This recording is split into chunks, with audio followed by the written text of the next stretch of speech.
That was shady and foul to me because it's my break, my lunch, my off time because I'm outside of work, which means it's none of your business. I'm seeing you more than people I actually like. This little black girl got this. They switched me tonight. I'm quitting. And he tried to throw me under the bus with my old direct supervisor by saying we had one issue when my old direct supervisor left. He had sent me these plans, okay, y'all, for the apron paving of that, of the concrete stuff that we were laying. And how do I explain this? But yeah, it was some blueprints that he had, okay? But the blueprints he sent me were not updated yet, okay? I assumed because he sent them to me that they were the updated plans. When in reality, I should have just double checked as my job that those plans were in fact the plans that I needed to reference, okay? So in the midst of all this happening, my old supervisor leaves and goes to another job site. So I have a new direct supervisor. And I'm still looking at the plans that my old direct supervisor gave me for this particular task that's still ongoing. Even though he left, the task was still ongoing. So I'm still using his blueprints that he had sent me as reference point. But it come to find out those were not the most updated ones, okay? So when I was doing my work and like surveying stuff, I kept getting like different points from what the reference point sheet said I should have got that he had sent me. And I'm like, why is this the case? Like, is something wrong? What is going on? What is going on? And whole time, it's just the wrong reference sheet. It's not that my work is wrong. It's not that the subcontractor is doing the work wrong. It was just the reference sheets that I had got from him was not updated. Okay, so everything that I'm trying to reference is wrong. But the work that's being done and the work I'm checking is right. And how I'm checking it is right. This mistake didn't cost any money because my work, my calculations was right, and the subcontractors doing the concrete and stuff, their work was right. So both of us was right. It was just the reference drawing that I was using was wrong. And so when I kept bringing it up, I kept bringing it up to my new direct supervisor, like, these numbers not adding up. I'm not thinking nothing's wrong with the concrete. I don't feel like it is because I feel like my math is right, and then the subcontractors also have to do their own checks, and they're getting the same thing I'm getting. So we're both getting the same thing. It's just this reference sheet is not saying what we both saying. So I'm like, I feel like we're right at the end of the day. The concrete's right, all this is right. The reference sheet is something else. So when I'm looking at this, I'm just like, what's going on? So I'm talking to everybody. I'm talking to my direct supervisor, but he's new. He don't really know. And so I start talking to the subcontractor that's over the concrete and the apron pavement of all that. And he shows me this whole new blueprint for what I'm trying to lay out. And he's showing me this, and I'm like, oh, our numbers are matching. He's like, I showed him what I'm looking at, my reference drawing that I got from my old direct supervisor. I showed him that. He was like, basically, these were not the updated plans. Like, we don't have, as our company, we don't have the updated plans from them, their company. And I'm like, oh, okay. So when I finally figure out the issue that the plans that our company has on file is not the most updated plans, then I figure out, yeah, so the concrete's not wrong. Nothing's wrong with the actual task that's going on. It's literally just a filing system problem. I think because of the switch with direct supervisors, the head one ends up coming to talk to me like, what's going on? What's the da-da-da? Because I'm still talking to direct supervisors because that's what I report to. I'm telling him about all things going on and stuff.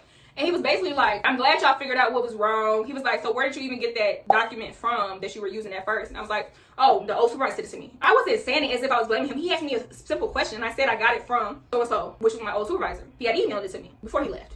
And so I'm like, cool. He was like, well, if you got it from him, you should have double-checked, da-da-da. I was like, true, we could have double-checked, and I told him, yeah. He and the other guy, because at this point, it was another guy that was working side by side with me. It was a new guy working side by side with me as a field engineer for him. I was like, yeah, we should have checked. But I told him everything's good. The concrete's good. And he was basically like, even if it's a direct supervisor give you a plan or something, always still check them because basically we all human. We all can make mistakes. So don't just trust what your direct supervisor is giving you. I was like, yeah, makes sense. And so that was the only time he ever gave me some criticism that was like, I felt like was correct. And I really took that because, yeah, just because he was my direct supervisor didn't mean he couldn't have made a mistake in anything. Like, you still have to double check even your supervisor's work at times. I'm gonna find out, the reason we didn't have the updated plans because some project engineer in the office did not update the new plans based on what they were given to the subcontractors. So that's why we in the field did not have the most updated plans, but the subcontractors did. That's what I ended up starting to look off of. It's my reference point because my numbers was hitting the same mark as this subcontractor's plans, which is what our company should have had in our file, but we didn't because some project engineer did not have it uploaded for us to look at. Okay, so it's really a plethora, a combination of different people not doing what they were supposed to do. But for me, what I took from it was even if they didn't do what they were supposed to do, all these other people above me didn't do what they were supposed to do, I should have double checked anyway. Always double check. Even if I'm getting it from a superior supervisor, just double check your work because they human too. They can make mistakes. So that's what I took from that, and I was cool with that. Criticism from him. But my problem came in when we was doing the evaluation after this direct supervisor, the old direct supervisor, says all these nice things about me, all my work ethic and job and all that stuff. He's on to try to say that I basically tell my old direct supervisor that I threw him under the bus. During this conversation, so my old direct supervisor goes to compliment me about if I do make a mistake. He's like, one time you made a mistake and it was a computer glitch basically. I was using a template that they give us and it automatically calculates for us once you input the numbers. And it was something wrong with the template, okay? So I ended up figuring out something was wrong with the template because I went through and I had to manually just calculate all this information. Okay, that's when I figured out, oh, the template, something's wrong with the template. It's not the numbers, nothing's wrong with the actual layout and what numbers. It was just that the template was off, that I was calculating the numbers off of. So everything ended up being correct. It was just a computer thing. So he was bringing up that, and he was like, that was a great instance. Like, basically my character, he was talking about my character, a good characteristic, and saying that even when I do make a mistake, I own up to it, and he really liked that about me. And so the supervisor on top of him goes on to say, oh, well, that's like basically, oh, well, that's surprising, because when that thing happened, I told y'all about the reference blueprint not matching up to what we were getting. He's gonna say I threw him under the bus. Telling my old supervisor that I threw him under the bus. What? And I'm like, first of all, let's not do that, because I did not ever blame him for that. I literally told you at the end of the day that we should have double checked our work. That's what you even told us, and I agree. Me and the other dude that was under you agreed that, yeah, we should have checked for more updated plans as time went on. So first of all, I just stopped him right there, y'all, because you're not about to lie to this man. Why would you even tell him that? Even if I did throw him under the bus, you're both our bosses. Why would you try to throw me under the bus anyway? Which I was not, y'all. You asked me specifically, where did I get this reference sheet from? And I told him I got it from so-and-so. He emailed it to me. That's it. That's not me throwing him under the bus or anything. I literally said that at the end of the day, that's my job to go back and check and make sure everything's updated as a field engineer. Especially since my old supervisor had left. So he wasn't even looking at it no more because he's on another job site. So it wasn't his job anymore to keep looking at it. It was mine. So I took responsibility for that, even though nothing was wrong with the site, because everything ended up being correct. It was literally just a paperwork thing that somebody in the office did not update in our system. I still took responsibility for it, because I feel like, I mean, one, it wasn't a big deal. It's literally just a computer thing. And two, I should have done that. Like, what else is there to say? You tried to break my character, like talk down about my character when this man is trying to praise my character, and then you go on to try to like bash it to him. Like, oh, actually, she threw you under the bus. When I didn't even throw him under the bus. Even if I say I got it from him, the only person there is to blame is me, because I'm the only one that's still there that started on this. He's not there no more. It's not his job to look at for updated plans on the job site. He's not on anymore. So in my head, that's not me telling on him. It was still, those plans he gave me were plans that are uploaded on our system. It's just that now they should have had more updated plans at this point. So that has nothing to do with him. So why would I blame him or throw him under the bus like he was alluded to? I had to stop him right there and let him know. I didn't say I didn't like that, but I'm telling y'all I didn't like that, and I didn't appreciate that, because this man's literally telling you about my good character, and you're trying to downplay my character in my face, and I would never lie on him. I actually, out of anybody in that job site, I really liked my old direct boss. He was very nice and very kind to me. So for you to sit here and try to say to him that I tried to throw him under the bus, and I know how serious he takes his job, that was shady and foul to me. I did not like that. And that just showed me a lot about him and his character, and I did not like that. Then he go on to say in the same meeting, y'all, in the same meeting, he go on to try to critique me about, which is not even a critique, I guess the observation of his, that I don't spend lunch with my peers. I don't be eating lunch with my peers.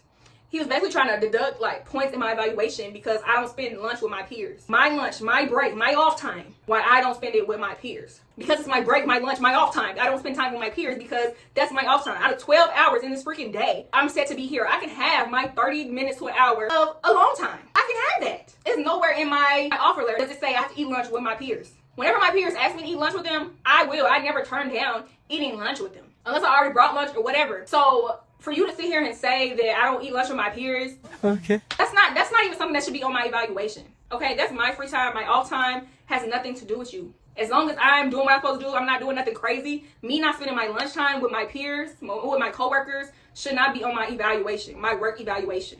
And my direct supervisor, he's sitting there, he basically told our boss the same thing. He was like, that don't have nothing to do with her evaluation, like her job. That don't have nothing to do with what we evaluated. She don't have to hang out. Basically, he told him the same thing I'm thinking in my head, because I was trying to, in my head, I'm not saying anything because I'm really trying to figure out, is he playing with me? Like, why would this be on my evaluation for work? Like, I've never in my life got evaluated for not spending my off time with coworkers.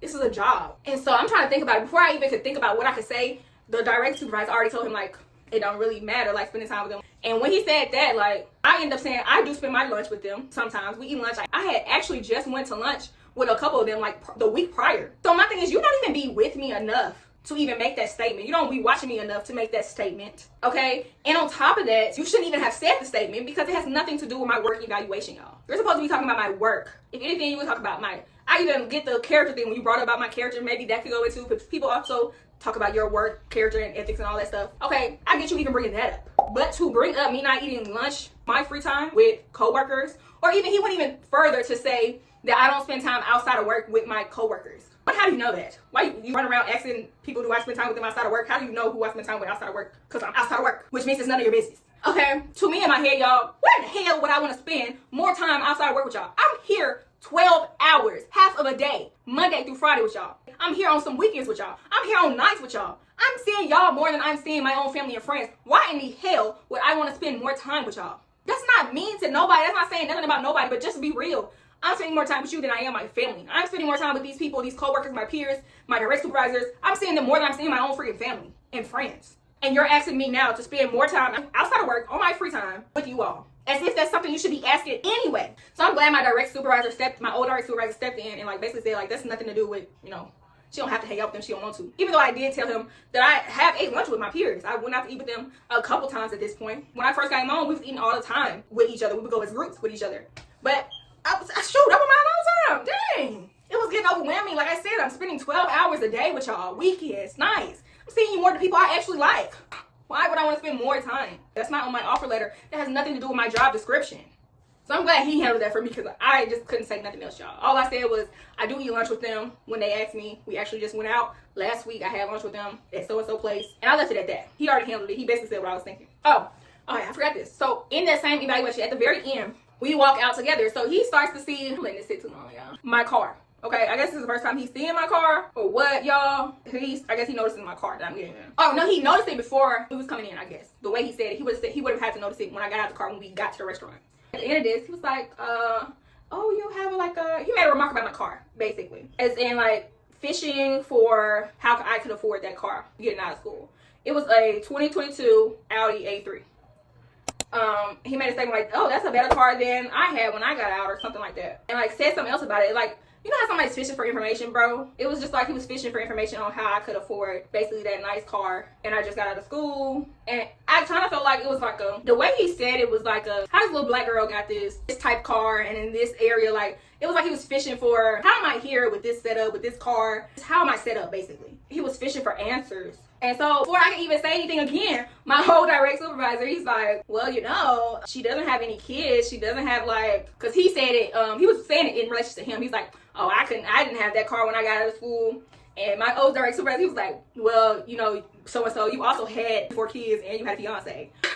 Yeah, you know, basically what I wanted to say, like, you're trying to pocket watch me, trying to watch me and like why I got what I got when our situation is completely different, bro. And I'm glad my old direct supervisor, before I could even say anything, that man said something. And it was like exactly what I was thinking, on the mark what I was thinking, bro. Because first of all, why are you worried about what type of car I have? My thing is, are you worried about why anybody else have that type of car? Why is it me that you're worried about why I have the type of car I have? There was other people there with nice cars, you know? But it was like, I am the only black female there. How am I doing what I'm doing, basically? I was mad. I was upset, y'all. I was very upset because I'm like, well, first of all, why is this even a conversation I'm having in my evaluation? Like, you done went off track now twice with stuff that don't have nothing to do with my evaluation. And I was just like, what is wrong with you? You're supposed to be a professional one. You're the boss. You're the big boss. Why are you not acting professional like you're supposed to be? Just, y'all, I just couldn't get it, y'all. And he was really pissing me off, and I'm so glad my old direct supervisor was there because he was really like, every comeback he had about like some stuff that was unnecessary to say that didn't have nothing to do with my evaluation, my old direct supervisor was like, own it, bro, own it. He was on it, y'all. So that's why I said I really didn't like that he tried to throw me under the bus when it came to him, because that was literally the only guy that I feel like really had my back and was nice to me all the way around from beginning to end. Even when he was critiquing me, I felt like it was from a place of genuine concern, you know, him wanting to see me do better. So I just didn't like the other dude. Like, at this point, he was just really showing me, this is after PTO thing, this is after the family thing, you already on bad blood with me. And then you go on to say a smart remark about my car, like why I have my car. Even if you wondering how I got that car, why I'm able to have that car, that's not something you just come up and say to people, especially in a work setting. Like, why would you even say that to me? I didn't like that, bro. I didn't like that at all. I just felt like that was something he shouldn't have said, and it had nothing to do with work, bro. Okay, y'all, I had to blend a little bit off camera. I ain't gonna lie, because I was talking much and I wasn't getting enough done, so, yeah. Let me make sure I'm recording. Yeah. Like I was saying, he was saying that stuff about my car, and I was just like, I let my direct older supervisor handle that, because that was just a little too petty, too beneath me, like, to even entertain that energy in question. Because, like, why are you asking me that as a grown old man? Like, why are you asking me that? I feel like you're trying to size me up, but you're a grown old man. Why are you trying to size me up and, like, what I got and stuff? Weird. I started to questioning my work. Even though I was getting praised by everybody, it was just to him, like, nothing was, you know. And then I got confirmation, like, I think right after that, we was getting so far in the apron paving work and all that, and then somebody came in from another job doing a little inspection, seeing what's up, and he basically was like, because they're known for doing some good airports, like doing work at airports, the company that I was working with, and so he basically said, like, this is some of the best darn apron paving work that he's seen from this company. And who's over the apron paving? Who does the field engineer over able to pay with me? And so I'm just like, let me stop doubting myself. This must have something to do with him. It don't have nothing to do with me. I'm not doubting myself anymore. After I heard that compliment, I'm not doubting myself no more, because the only thing that hasn't changed about the people over that, like direct people over that, my direct supervisor and me have changed constantly. But the only person who's been there from start to the end of that was me. And so for them to give that compliment, I'm the main person that has never left, and I'm the one that's outside, you know, watching everything and make sure everything is done correct, inspecting everything, doing follow-up inspections, doing the initial inspections, and keeping up with everybody's daily work and the schedule. I'm the main one out here. So I'm the only one that didn't change, that's out here working on the apron pavement and the exterior work. Feel me? And to get that compliment, this basically, I took that as my compliment, because yeah, I was feeling myself after that. But like, for me to hear that compliment and all I get from you as my boss is negativity, just negative energy all around, but I get all this praise and notice and appreciation from almost everybody else but you, and you're the boss. If I do good, you're my direct boss, you're supposed to look good. So if anybody should feel some type of way, like, you should be the main person that's praising and appreciating me. But that wasn't the case. But after that meeting, like, I was so mad, y'all. I was pissed off, because you really trying to take my evaluation, points away from my evaluation for stuff that doesn't have anything to do with my job description, nothing to do with my offer letter. Like, that's not even in my job description. You're trying to dock me for my evaluation on that. I didn't like that. And so I was very pissed off when I left the evaluation, the meeting, and I just refused to let that white man see. The only reason I like really held my proposal down, because I felt like he wanted me to have a reaction to confirm what his belief of me is, or whatever he had going on. I feel like he was begging me for a reaction. He wanted a reaction from me, because what does my car have to do with it? What does me eating lunch with him have to do with it? What is you just trying to find something negative to say about me, because you can't really say nothing of work-wise about me negative to dock me, but you're trying to find some reason to dock me on this evaluation. Y'all, after all this, I remember praying to God, like, if one more thing happened, I'm quitting, y'all. I'm quitting. I swear to God, I'm quitting, God. I'm quitting. Okay, if you show me one more sign, and I'm going to quit. Okay. Right after that, y'all, they switched me to nights. They put me on nights all the way. Like, my full time was on nights, Monday through Friday. Oh, hell no! I was on nights. I have never been on, if you know me, I've never been on night person. I'm the grandma of the group. I'm sleep. Like, I'm not staying up late. I'm not going to no party that's too late. I'm not staying at no party too late. If I don't have a nap before I even try to go to a party with y'all, I will be sleep in that club, in that party. I will be sleep somewhere. Okay? I'm gonna be in the back car when we going home, sleep. I'm always sleep. If it's dark outside, probably likely I'm about to go to sleep, or already been asleep, or I'm about to go to sleep.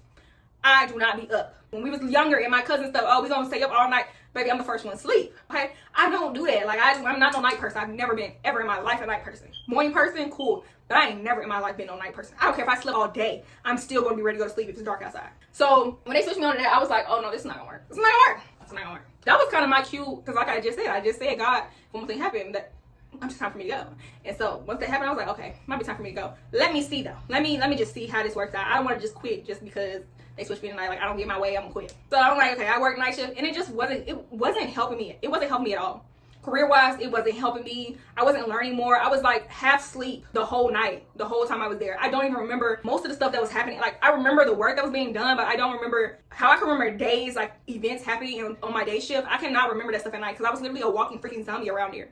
I was a walking zombie because I'm not no night person. And I was also coming off of school, so I would come off of school and come straight there. Like, I'm already tired and mentally exhausted, y'all. Like, this was not working for me. I was, like I said, a walking zombie. I don't remember half that stuff. And it was really unsafe for me to be a walking zombie in the construction field in that space. Like, I should not have been that tired. And I was always tired. It didn't matter how much I slept in the morning. Nothing. It didn't matter. And I think I spent a whole month or so trying to do this. And it wasn't working for me, y'all. My body was not transitioning. It was not good. And I didn't have any more time to waste with me trying to let my body transition, y'all. It got to a point where in the mornings, because I would get off at like 4 or 5 a.m. and it was still dark outside, y'all. So I'm literally like tired as heck trying to drive home in the dark. And I almost fell asleep one time. Ended up on the side of the road because my body was not adjusting. And I just took that as my sign, like, this is not for me. This is not for me, okay? I ended up resigning after that, kind of. But yeah, my afterthought after all that, I was happy, y'all, but I was still like, at first, I was just ecstatic. That's all I was ecstatic. But then I'm like, oh, I'm feeling like I just let this man beat me, like, as if this was some game. Like, now he gonna feel like he won over me, like he got me to quit, da da da. Really, it had more than to do with just him, like I told you at the very beginning before I got into all these specifics with him. But I don't know how my makeup look, y'all. I was trying to do it while on camera talking, but I had to stop. Like I said, I just can't talk and do my makeup. It wasn't doing good because I was talking way more than I was doing my makeup in this video. Y'all know, as y'all can see. So I had to go off camera and do some of this stuff, y'all. So I don't know how this stuff look. I don't know, but so. But yeah, I was starting to feel like that, like he had got me to not resign, but like I started thinking like, oh, this man gonna feel like he won. And then I'm like, Girl, this is not no game. This is your life. This is your peace. I'm not about to stay in no job that I don't like, that I'm starting to really hate, just to prove a point to some man that I don't even know, don't even like, don't even care to be around. So I'm like, I had to change my mindset about that. Whatever he did to me that I didn't like, I don't have to do nothing about it. God gonna handle that for me. And that's something I've come to learn since that happened. I don't have to fight all my battles. When I was younger, I felt like I had to fight all my battles. I had to say everything that was on my mind. I had to get the last word and tell people exactly how I feel, how they get me wrong, all this.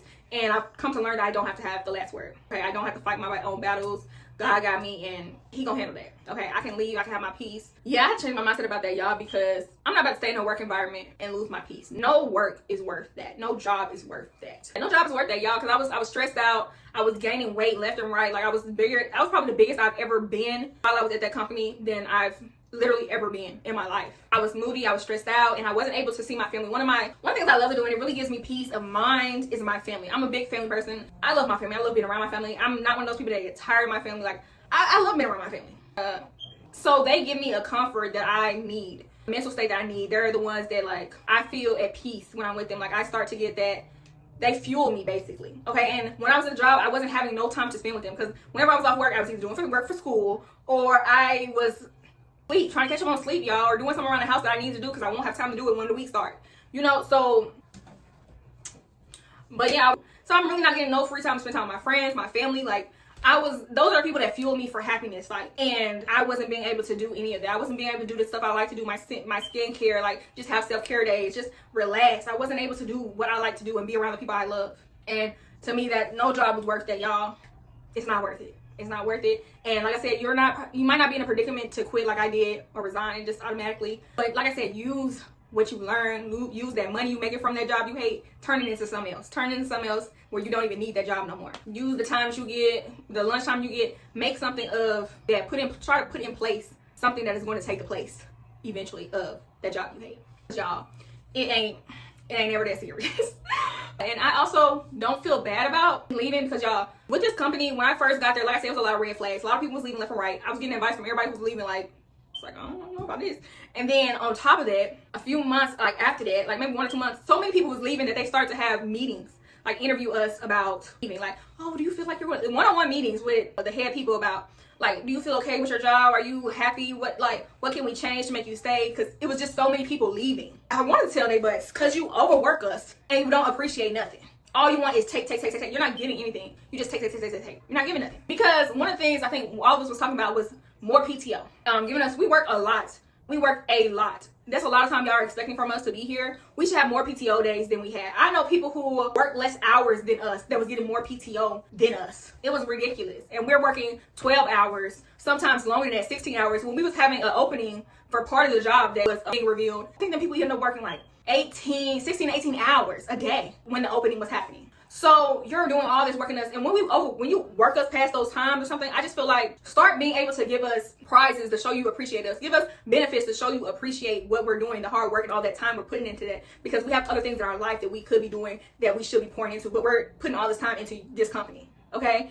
And they never said nothing about getting us no extra PTO time. We didn't get, like, one of the dudes I used to work with, he was at another company, but he worked on this job site. He was telling us that they get, if they work so many days or so many weekends, they get extra vacation time, extra PTO time. They're giving them benefits for working more. You want people to work more, give them benefits to work more. And they just weren't doing that, y'all. So it was like they always wanted you to do more and more and more. They never gave anything. We got no extra benefits. You know how people get what is it called? Not bonus hours, or I don't know why I'm blanking on this word, y'all, but you know when you work over your specified time, overtime. You get overtime pay. What? Child. Anyway, so we didn't get no overtime pay, y'all.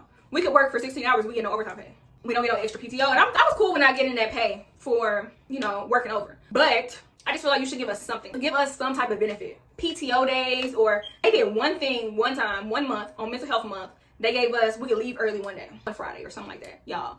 And even doing that a couple times, once a month, that would have been cool, But it's like, they only did that for that month for mental health awareness, whatever. That was the only time they did it. But like I said, we're doing all this work for you. We're overworking ourselves. People are tired. You can tell everybody's tired. You can tell everybody's frustrated.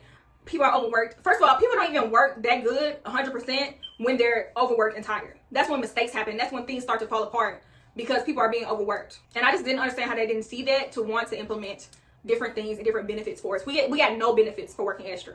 And I was like, I just don't even understand. Like, everybody I listen to when they come to work and stuff, they were talking about how, well, any woman that I find on YouTube that is in the field that I'm in, engineering and stuff like that, I always watch their videos, you know, especially black women. And I was listening to a few of them that I liked, and they were talking about their jobs and how they give so-and-so benefits for working this amount of days, or they get these days off for this, and that's outside of their PTO. We got no benefits, y'all, for working this much, for working this amount of hours, for working them nights, for working them weekend. We get nothing. And that just wasn't fair to me. And when that people brought it up, nothing was done.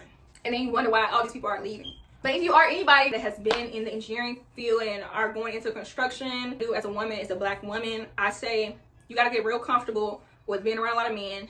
You got to know how to deal with them, because you will get, a lot of times you're going to get some remarks from guys, especially in a male dominated field. They're going to say something that's like, kind of like, why would you say that around me? And you just got to like move on about it. Don't make no big deal out of it, because then they act like they can't say nothing around you ever again. So you just got to act like you need to hear it, or whatever they said. And then also you're going to get like smart remarks about even you. I remember one time the partner that I had, like I said, I was doing the apron paving, so I had to do a lot of surveying, like site work and stuff like that. So that's a lot of surveying equipment I have to take from our office to site. So I have to walk with all this equipment. And I think one of the other peers was like basically saying, like, you know, insinuating that he could help me take some of this stuff. That's a lot of stuff I was carrying or trying to carry at the time.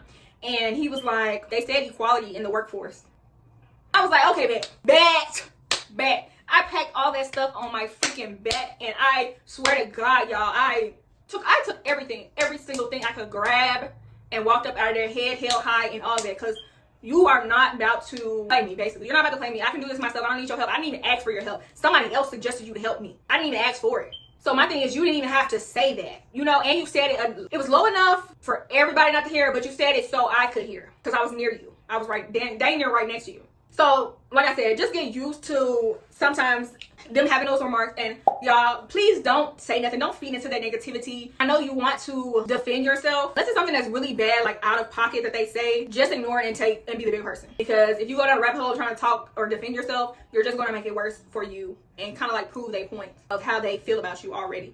So I say to that, show them better than you could tell them. Like I said, I took all that mess and I carried it all the way up. So I just let God handle what he gonna handle. He gonna handle that for me. I didn't even need to say nothing. I didn't have to entertain it. I didn't have to do nothing, okay? And I did what I needed to do, and I continue to do that. I carry my own surveying equipment up and back, even though I was tired as heck, y'all. And honestly, to God, I don't even know why I was gaining weight, because that was heavy as I don't know what, carrying all that stuff back and forth. I don't know why I was gaining weight, because, whew. But I feel like stress plays a lot into you gaining weight, on top of the fact that it's 80-20, even though what I was getting all that walking in and carrying all that stuff far and stuff, I was also not eating good.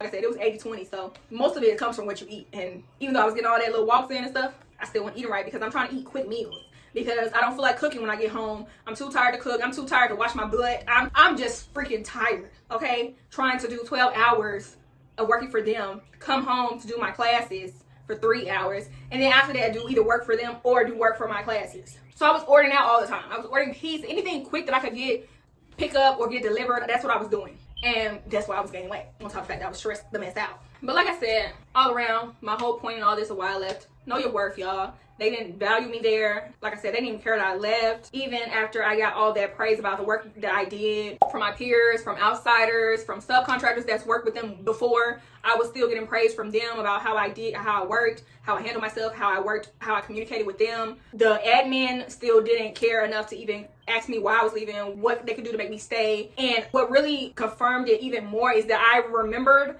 that the guy that left before me, that's also the civil engineer, when he left, I know he said they came up to him and was trying to figure out ways that to let him stay, ways that could make it work for him to stay. So knowing that, I'm like, this just isn't a place for me, is what I knew. And they weren't valuing me. Why stay here? And like I said, break my neck when I'm trying to better myself and create a better life for me in a long haul with getting my master's and continuing school. Why stress myself even more with a job that doesn't value me? Know your worth. Everybody's experience for corporate America is going to be different, though, depending on what sector you're in, what job you get, what position you get. It's all going to be different. So my experience is not going to be the same as yours. So you have to take what I say with a grain of salt, because it's not going to be the same. But I am giving you insight on why I left. And if it does resonate with you in any type of way, think I said stuck with you, do what I said at the end, prepare to get up out of there, baby. Prepare. Y'all, this video might be so long. I hope it's not.